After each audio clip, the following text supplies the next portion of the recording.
예배 나오신 여러분들에게 하나님의 귀한 은혜와 또 긍휼하심이 넘쳐나기를 소망합니다. 따라해 볼까요? 은혜 받으면 행복합니다. 성령 충만 받으면 더 행복합니다. 이 시간 예배를 통해서 여러분들이 행복하시고 귀한 은혜가 넘쳐나기를 소망합니다. 옆에 사람 앞에 사람 축복합시다. 주님의 이름으로 당신을 축복합니다.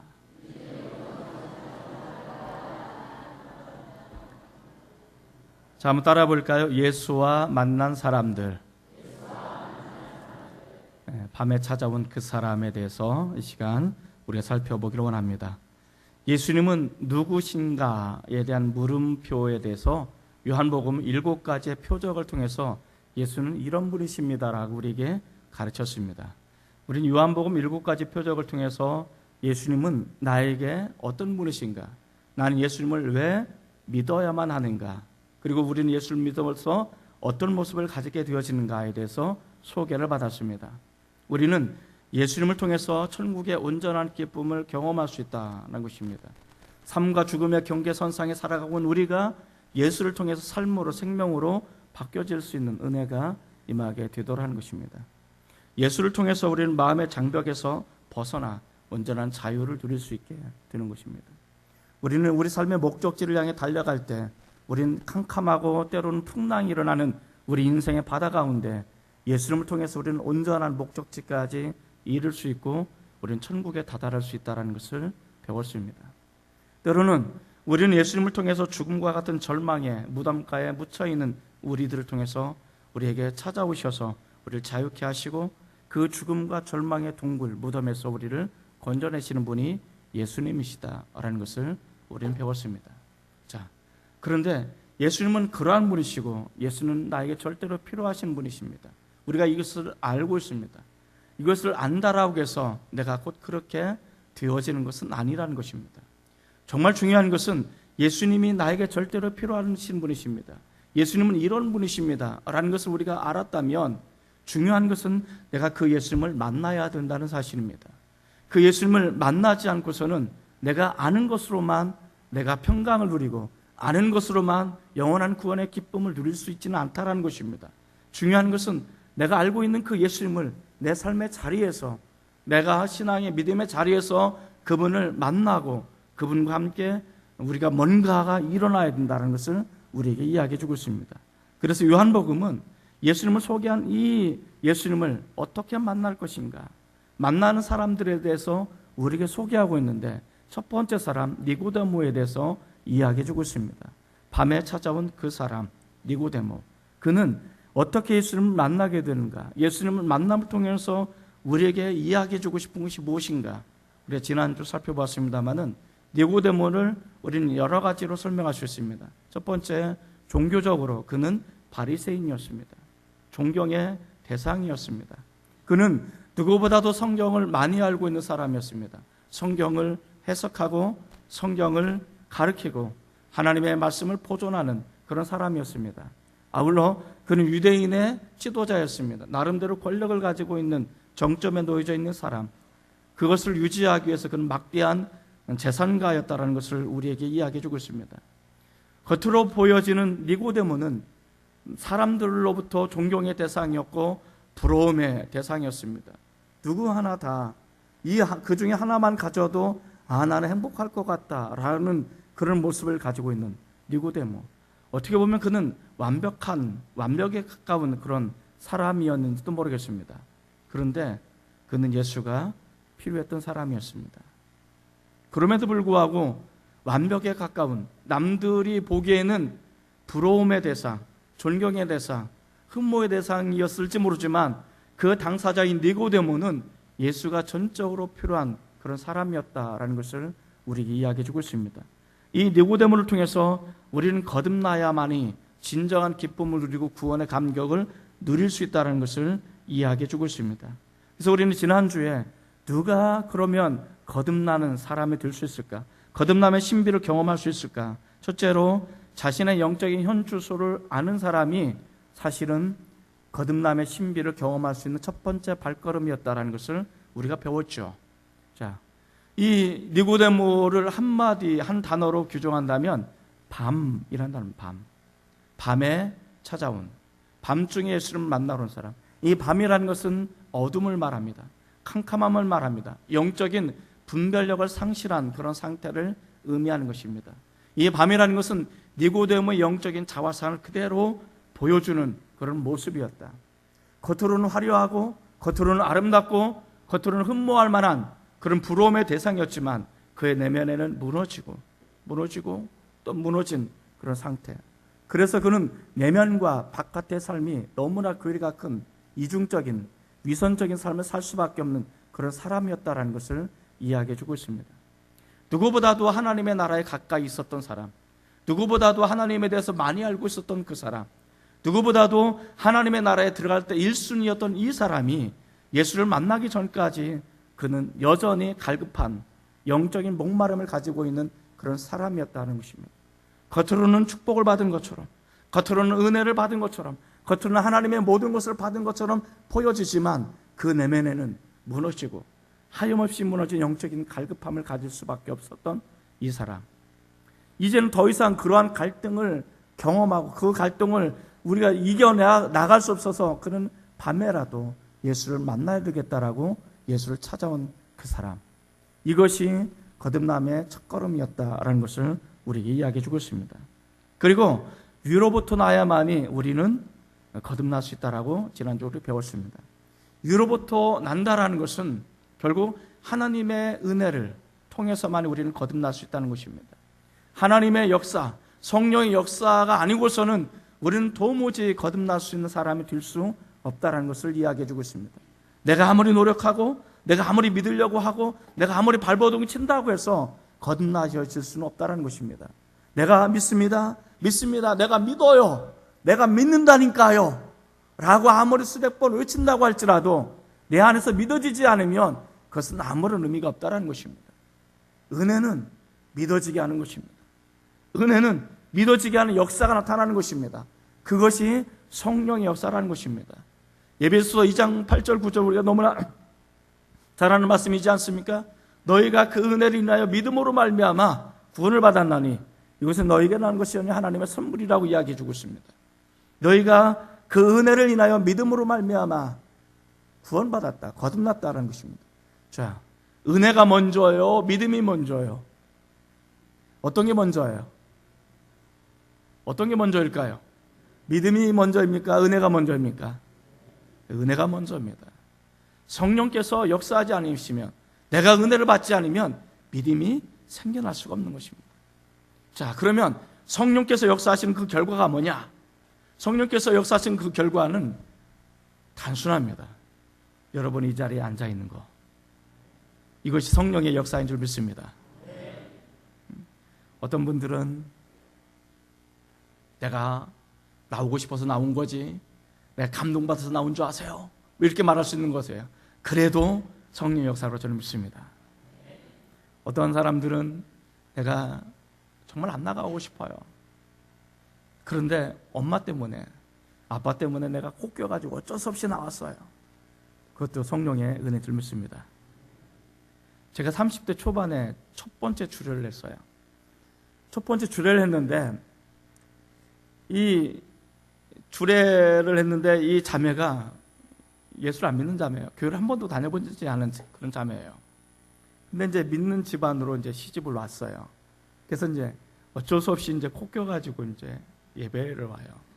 근데 예배를 오면 뭘 알아 먹어야지.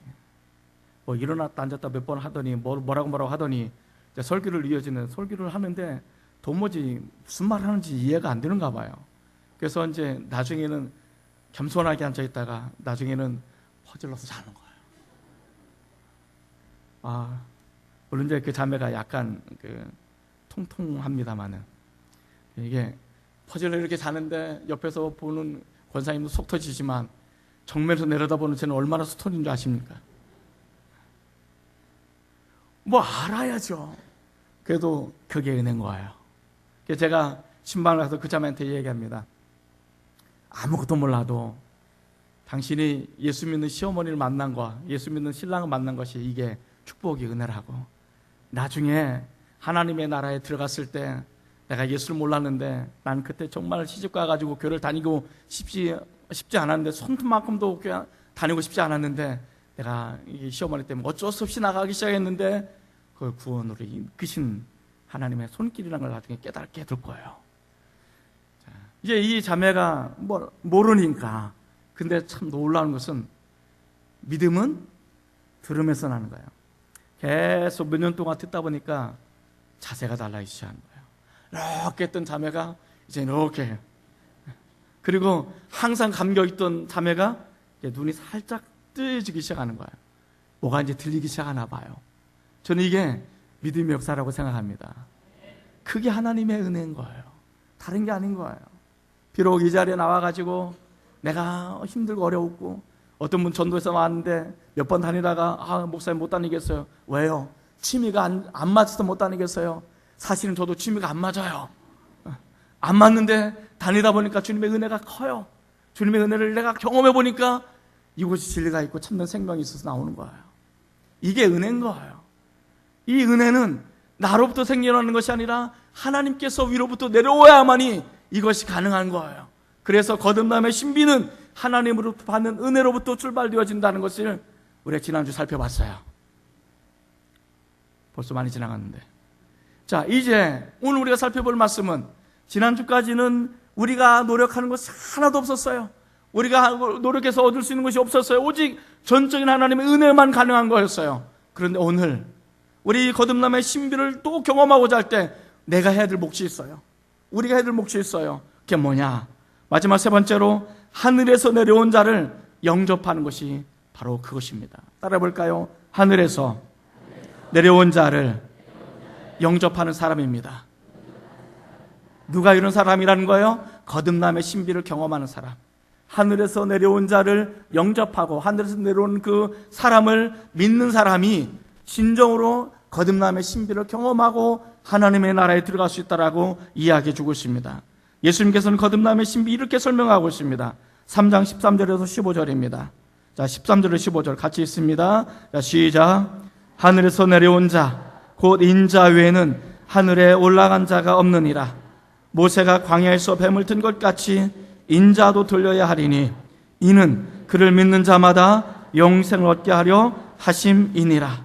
여기 보면 하늘에서 내려온 자, 곧 인자, 하늘로부터 내려오는 인자. 인자는 누구를 말하냐면 예수님을 말해요. 인자는 메시아를 말해요. 인자는 구원자를 말하는 것입니다.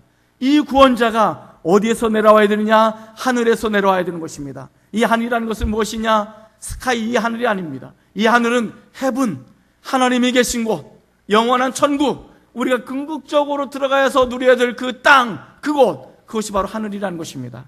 그래서 이 하늘은 하나님이 계신 곳, 하나님의 나라가 임하는 곳, 그리고 천국을 의미하는데 그 하나님으로부터 보내심을 받은 자, 메시아만이 우리의 유일한 구원자가 될 수 있다는 것을 이야기해 주고 있는 것입니다. 이 말을 뒤집으면 이 땅에 속한 것, 이 땅에 속한 사람으로서는 도무지 그 사람을 통해서 하나님의 나라, 영원한 천국에 이를 수 없다는 것을 우리에게 이야기해 주고 싶은 거예요. 이 땅의 것들을 통해서, 이 땅의 많은 것을 통해서 우리는 하나님의 나라에 들어갈 수가 없습니다. 우리의 많은 노력으로도 하나님의 나라에 들어갈 수 없습니다. 저 사람이 아무리 선해 보여도 그 사람을 통해서 우리가 하나님의 나라에 들어갈 수가 없다는 것입니다. 왜냐하면 우리는 죄인이기 때문에 그렇습니다. 내가 죄를 범해서 죄인이 된 것이 아니라 내가 죄인으로 태어났기 때문에 우리는 죄를 범하는 것이요, 이것이 성경의 가르침인 것입니다. 내가 죄인으로 태어났습니다. 엄마의 못해 없을 때 죄를 태어나서 이것이 내가 근본적인 가지고 있는 연약함이고 무력함입니다. 그래서 나는 죄를 범하기 싫어요. 나는 죄와 떠나고 싶어요. 죄와 감싸고 싶어요.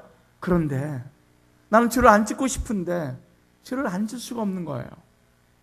나는 죄를 떠나고 싶어요. 그런데 죄가 떠나지지가 않는 거예요. 왜 그러냐면 나는 죄인이기 때문에 그렇습니다. 죄인이기 때문에 죄를 범할 수밖에 없는 연약함, 원천적인 한계를 가지고 있는 것이 우리들인데, 이것을 성경은 전적인 타락이라고 설명하고 있습니다. 이 땅의 모든 사람은 전적인 타락을 가지고 있는 죄인인 것입니다.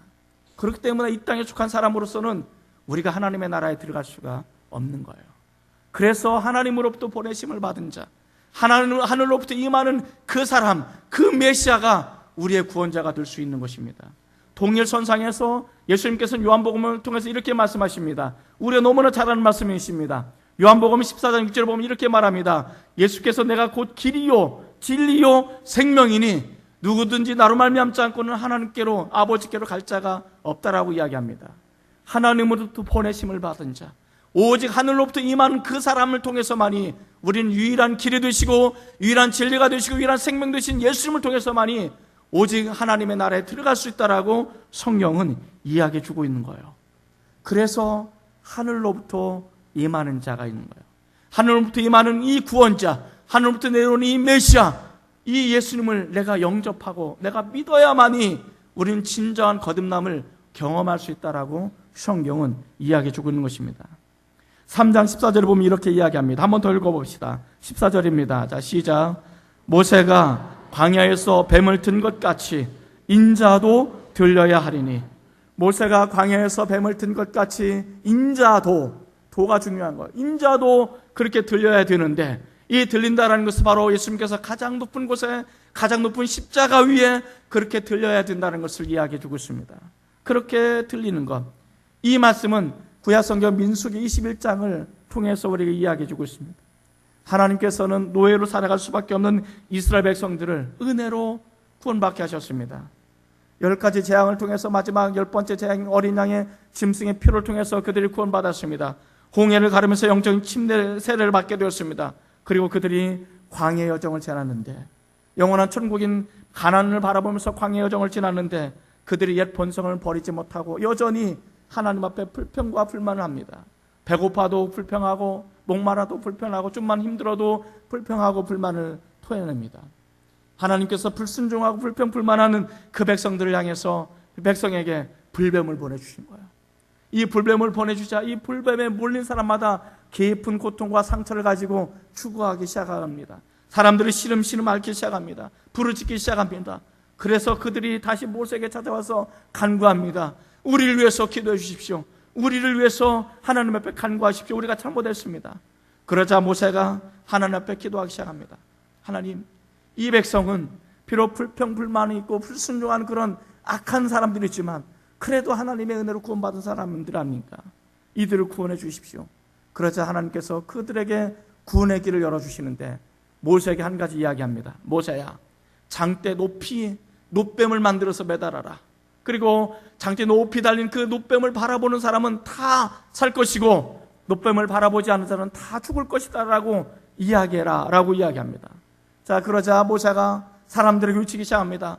장대를 만들고 장대 높이 놋뱀을 만들어서 매달았습니다. 누구나 다 바라볼 수 있는 가장 높은 곳에 놋뱀을 매달았습니다. 사람들에게 외치기 시작합니다. 고통받고 죽어가는 여러분, 이 놋뱀을 바라보십시오. 그럼 여러분들은 고침받고 그 아픈 상처로부터 고통으로부터 죽음으로부터 벗어나서 구원을 받을 수 있을 것입니다 라고 이야기합니다. 어떤 사람들은 고통 가운데 그 장대 높이 달린 놋뱀을 바라봅니다. 바라보자마자 그 고통에서 벗어남을 받게 되었습니다. 죽어가는 사람들이 놋뱀을 바라보자 그 놋뱀을 통해서 이 사람이 죽음에서 구원을 받게 되었습니다. 그런데 어떤 사람은 그렇게 말했을 것입니다. 그거 바라본다고 해서 그까짓 거 바라본다고 해서 내 문제가 해결될 것 같아? 그까짓 거 바라본다고 해서 내가 당하는 고통과 죽음의 절망에서 내가 벗어날 수 있을 것 같아? 바라보는 게 뭐가 중요한데? 아마 그렇게 반항하는 사람들도 한 사람쯤 있었을 거예요. 그래서 끝까지 안 바라보는 사람도 아마도 있었을 거예요. 우리 장평교회들은 다 바라봤을 거예요. 그죠? 지금 눈 감고 있으면 못 바라봐요. 눈 떠야 돼요. 자, 그러니까 그것을 바라보는 사람은 다 사는데 안 바라보는 사람은 어떻게 해요? 죽는 거예요. 이게 뭘 상징하느냐? 예수님의 십자가를 상징하는 거예요. 사람들이 구원의 방법을 몰라서 구원을 못 받는 게 아니에요. 예수를 몰라서 구원을 못 받는 게 아니에요. 예수를 알아요. 교회를 알아요. 십자가를 알아요. 예수 믿어야만이 구원받는다는 걸 알아요. 그러나 진정으로 십자가를 바라보지 않아요. 예수님을 바라보지 않아요. 예수님 바라본다고 뭐가 해결돼? 예수 바라본다고 뭐가 나아져? 예수 바라본다고 내가 영원히 어떻게 천국 갈 수 있어? 그렇게 조롱하고 비웃고 자기 교만에 빠진 사람들은 절대로 예수를 바라보지 않아요. 그러나 내가 부족하고 내가 연약하고 나 정말 이곳에서부터 벗어나고 싶어요라고 간절한 마음 있는 사람들은 그 십자가를 바라볼 거예요. 예수를 바라볼 거예요. 그럴 때 역사가 일어나게 되는 것입니다. 저는 그 역사가 나타나기를 바랍니다. 이들이 불뱀에 물린다라는 것은 고통 가운데 깊은 상처를 가지고 살아간다는 것을 이해하게 해주고 있습니다. 유대인들에게서도 뱀은 매우 싫어하는 것입니다. 우리 기독교인들도 뱀을 싫어하죠. 아마 창세기 이야기를 아는 사람들은 뱀을 싫어해요. 그럼 창세기 이야기를 모르는 사람들은 뱀을 매우 좋아해요. 왜 그럴까요? 저도 어린 시절에 시골에 자랐는데 먹을 것이 없어요. 먹을 것이 없으니까 긴 막대기 하나 들고 논두렁으로 들러 가요. 그러면 개구리 잡아서 먹고 뱀 있으면 뱀 잡아서 먹고. 옛날에 그랬던 적이 있어요. 그래서 뱀이 남아나지가 않았어요. 자, 어쨌든 간에 이 뱀은 뭘 상징하느냐? 뱀은 죄악을 상징합니다. 뱀은 영혼의 상처를 입히는 모든 원한과 모든 감정을 이야기합니다. 따라해볼까요? 뱀은 영혼의 상처를 입히는 모든 원한과 모든 감정을 의미한다. 뱀이 문다라는 것은, 이 뱀이라는 것은 영혼의 상처를 입히는 모든 원한, 모든 감정들을 이야기합니다. 원한과 감정과 이런 상할 마음들이 결국 우리 영혼을 병들게 만들고 아프게 만들고 힘들게 만드는 것입니다. 뱀은 죄악을 상징하는 것입니다. 그래서 죄악에 물리는 것은 우리가 고통 가운데 죽어가는 것이 인간의 본래 모습이라고 이야기해 주고 있습니다. 그런데 이 불뱀에 물린 사람이 무엇을 바라봐야 산다고요? 놋뱀. 이 놋이라는 것은 심판을 상징하는 것입니다. 그래서 놋뱀은 누군가 대신 심판을 받는다라는 뜻이 그 안에 담겨져 있습니다. 불뱀에 물린 사람은 누군가 대신 심판을 받은 이 놋뱀을 바라봐야만이 구원을 받는 것을 이야기해 주고 있는 것입니다. 이것이 하나의 상징적인 것입니다. 성막에 들어가면 제일 먼저 만나는 것이 뭐라고 그랬어요? 성막에 들어가면 제일 먼저 만나는 것이 제단인데, 이 제단이 놋제단이라고 말합니다. 놋제단. 이 놋제단에서 무엇을 하느냐? 짐승을 잡아서 거기서 피를 발라서 피를 그 제단에 뿌립니다. 요즘 우리 생명의 삶을 할 때 레위기를 하죠. 레위기 할 때 우리가 부지 중에 혹은 잘못된 가운데 우리 죄를 범했을 때 제사장에 가서 이야기합니다. 내가 이런 죄를 범했습니다. 그러면 그 짐승을 가지고 갈 때 그 짐승에게 제사장이 안수를 합니다. 그럼 이 사람이 가지고 있는 죄를 통해서 이 죄가 이 짐승의 전가가 돼요. 그리고 이 짐승을 가지고 놋제단 위에서 잡습니다. 그리고 그 피를 제단의 뿔에 바릅니다. 피를 뿌리에 바르고 나머지 피는 그 뿌리고 모든 것은 다 불태웁니다. 그래서 제사장이 선포합니다. 이 사람 대신에 이 짐승이 당신 대신에 죽었기 때문에 당신은 속죄함을 받았소 라고 선언하면 그 사람이 죄사함을 받게 된 것입니다. 이것이 놋제단에서 일하는 거예요. 그러니까 이 놋뱀과 놋제단은 같은 것을 의미하는 것입니다. 이것이 바로 예수님의 십자가를 의미하는 것입니다. 예수님의 십자가는 나 대신 저주받는 것입니다. 나 대신 죽는 것입니다. 그렇기 때문에 나 대신 죽는, 그래서 나 대신 높이 달린 그 예수님을 바라볼 때, 우리 그 예수님을 내가 믿을 때, 그 예수님을 내가 영접하게 되어질 때 우리는 거듭남을 경험하게 되고 내가 죄사함을 받아서 영원한 천국의 백성이 된다는 것을 우리에게 이야기해 주고 있는 것입니다. 그래서 놋뱀은 누군가 나 대신 심판을 받는 것이고, 심판받는 것을 내가 믿고 받아들이고 영접하고 내가 그것을 수용하게 될 때 내가 거듭나고 새로운 백성이 되고 내가 구원을 받을 수 있는 것을 의미하는 것이 바로 놋뱀, 십자가를 의미하는 것입니다. 그래서 예수님도 광야에서 모세가 뱀을 든 것 같이 인자도, 구원자, 메시아도 십자가에서 높이 들려야 될 것이라고 이야기해 주고 있는 것입니다. 모든 인류의 죄를 대신 저주받고 대신 죽고 높이 달림으로 인해서 그 예수님을 바라보는 자, 그 예수님을 믿는 자, 그 예수님을 영접하는 자가 구원을 받는 것을 이야기해 주고 있습니다. 이것이 노뱀, 십자가의 첫 번째 의미인 것입니다. 그런데 여기는 또 하나의 놀라운 의미가 담겨져 있습니다. 노뱀의 또 다른 상징은 변화를 의미합니다. 불뱀에서 노뱀으로 바뀌는 것, 이것은 진정한 변화를 말하는 것입니다. 뱀이 허물을 받고 이게 변화를 받는 것처럼 이것이 바로 그런 것을 의미하는데, 불뱀에서 노뱀으로 바뀌어지는 이 상황이 내가 그렇게 변화가 되어야 되는 근본적인 모습을 설명해 주고 있는데, 내가 진정으로 변화를 받고 내가 진정으로 쇄신을 당하고 내가 진정으로 거듭날 수 있는 그곳이 바로 십자가라는 것을 의미하는 것입니다. 그래서 예수님의 십자가에서 내 옛자아가 죽는 거예요. 옛 모습이 죽는 거예요. 거기서 내가 죽는 거예요. 그리고 그 십자가에서 내가 새롭게 태어나는 것, 이것을 우리는 다시 태어났다, 본어게인 했다, 중생했다, 거듭났다라고 설명하고 있는 것입니다.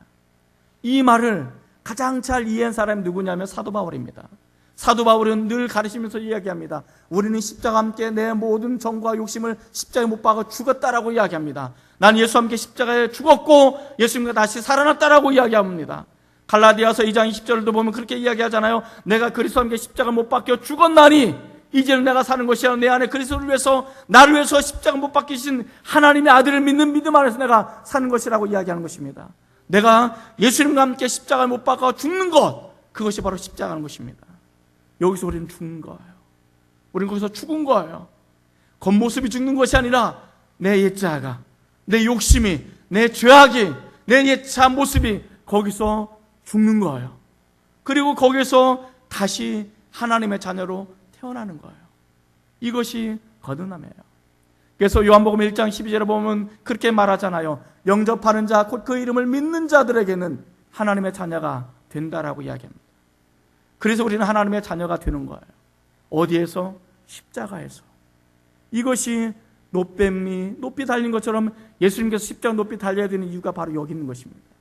그 십자가를 바라보게 될 때 내가 거기서 죽었구나, 내가 거기서 옛자가 죽었구나, 그리고 내가 거기서 다시 태어났구나, 내가 거기서 다시 태어남으로 해서 내가 이제는 죄의 자녀가 아니라 하나님의 자녀였고, 이제는 죽음의 자녀가 아니라 하나님의 자녀고, 이제는 내가 절망과 지옥의 자녀가 아니라 이제는 영원한 천국의 하나님의 자녀가 되었구나라고 이야기하는 것입니다. 이것이 하늘로부터 내려온 인자를 영접하는 것이고 믿는 것입니다.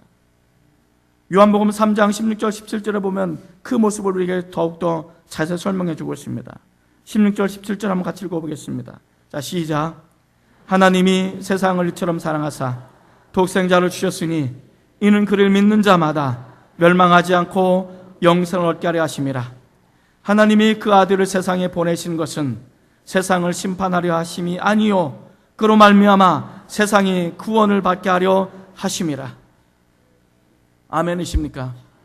16절에는 우리가 거듭남의 비밀에 대해서 이야기합니다. 하나님이 세상을 이처럼 사랑하사 독생자를 주셨으니 누구든지 그를 믿는 자마다 멸망하지 않고 영생을 얻을 수 있다라고 이야기합니다. 그러면서 17절에 보면 그렇게 이야기합니다. 하나님이 그 아들을 보내신 이유가 뭐냐? 세상을 심판하기 위해서가 아니라 세상이 이 아들로 말미암아 구원받고 영원한 생명을 누리기 위해서다라고 이야기해 주고 있는 거예요.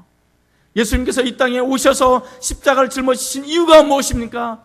죄로 말미암아 멸망하는 저와 여러분들이 그 십자가를 통해서 거듭나고 구원받게 하기 위해서다라고 이야기해 주고 있는 거예요. 그래서 우리는 예수를 믿어야 돼요. 이 예수를 만나야 돼요. 십자가를 경험해야 돼요. 이 십자가를 통해서 내가 옛자아가 죽고 새로 태어나야 됩니다. 그것만이 내가 중생할 수 있고 그것만이 내가 거듭날 수 있는 유일한 길이라고 이야기합니다. 목사님, 나 죽고 싶어요. 어디에서? 십자가에서. 나 이대로 살고 싶지 않아요. 나 이대로 이 모습대로 살고 싶지 않아요. 아무 의미 없이 그냥 살고 싶지 않아요. 나 옛자가 죽고 정말 새롭게 태어나고 싶어요 라고 말한 사람이 있어요. 어떤 자매는 나 정말 예수를 믿는데 오랫동안 예수를 믿어왔는데 미안해, 확신이 안 생겨요. 확신이 안 생기는데 어떻게 했으면 좋겠어요. 이렇게 고민한 사람들이 있어요. 그 고민이 사실은 은혜예요. 사실. 어떤 사람들은 이런 고민도 안 해요. 근데 그 고민을 해야 돼요. 내가 정말 거듭났는가? 내가 정말 구원받았는가? 내가 정말 천국에 갈 수 있는가? 오늘 내가 정말 죽으면 천국 갈 수 있는가? 고민해야 돼요. 갈등해야 돼요. 그리고 다시 한번 그곳에서 우리는 주님의 십자가를 바라봐야 되는 거예요. 내 힘으로는 안 되고, 내 노력으로는 안 되고, 내 의지로 안 되니까 오직 예수님밖에 없는 거예요. 그런데 그 예수님이 때로는 안 느껴질 때가 있어요. 그 십자가를 내가 바라보고 십자가를 경험하고 싶은데 그 십자가가 때로는 안 될 때가 있어요. 때로는 내가 하나님 앞에 나서 애통하고 심히 통곡하면서 기도하고 싶은데 기도가 막혀서 아무것도 안 될 때가 있어요. 답답하고 견딜 수가 없어요. 왜 그럴까요? 마음 깊은 곳에서 헤어날 수 없는 상처가 있기 때문인 거예요. 고통이 있기 때문인 거예요. 아픔이 여전히 남아있기 때문에 그런 거예요. 우리는 정말 그분을 사랑하신다면 여러분들의 그 진정한 자유를 놓고 정말 여러분들이 불뱀에 물려서 고통과 아픔과 마음의 상처를 가지고 살아가지 않고 내가 그 상처로부터 치유받고 온전히 구원을 받기를 원하신다면 진정으로 고백하십시오. 사모하십시오. 그리고 주님 앞에 나오십시오. 주님, 나 정말 주님을 경험하고 싶어요. 주님을 정말 만나고 싶어요. 십자가를 경험하고 싶어요. 때로는 이렇게 살아도 내가 구원받을 수 있을까? 내가 오늘 주님 부르신다면 내가 하나님의 나라에 들어갈 수 있을까? 우리 주님 재림하신다면 내가 변화받아서 공중에 우리 주님을 맞이할 수 있을까? 자신이 없어요. 그러니 도와주세요. 그렇게 기도하십시오. 성령님을 구하십시오. 하나님의 은혜를 구하십시오. 하나님의 은혜가 다시 한번 내 가운데 임하고 성령이 내 가운데 임하면 그것이 경험되어지고 믿어지고 내가 수용할 수 있게 될 줄 믿습니다. 그런 은혜가 임할 수 있기를 주의 이름으로 축복을 드립니다. 이 시간 우리 한번 기도했으면 좋겠습니다. 여전히 마음이 아픈 사람, 여전히 내 안에 해결할 수 없는 고통이 있고 내 안에 해결할 수 없는 상처가 있고 여전히 내 안에 곳으로 남겨져 있는 고통이 있다면 하나님, 나를 위해서 십자가 달리신 예수님을 통해서 내가 치유받게 해주시고 내가 구원받게 해주시고 내가 십자가를 경험해서 내가 하나님의 자녀인 것을 내가 알게 해 주시옵소서. 나 예수 믿고 싶어요. 나 구원받고 싶어요. 나 예수님 십자가 경험하고 싶어요. 성령님 이 시간 이곳에 임재하여 주셔서 나를 만져주시고 나에게 역사하여 주옵소서. 우리 주여 한 번만 부르짖고 다 같이 동성으로 기도하십시다.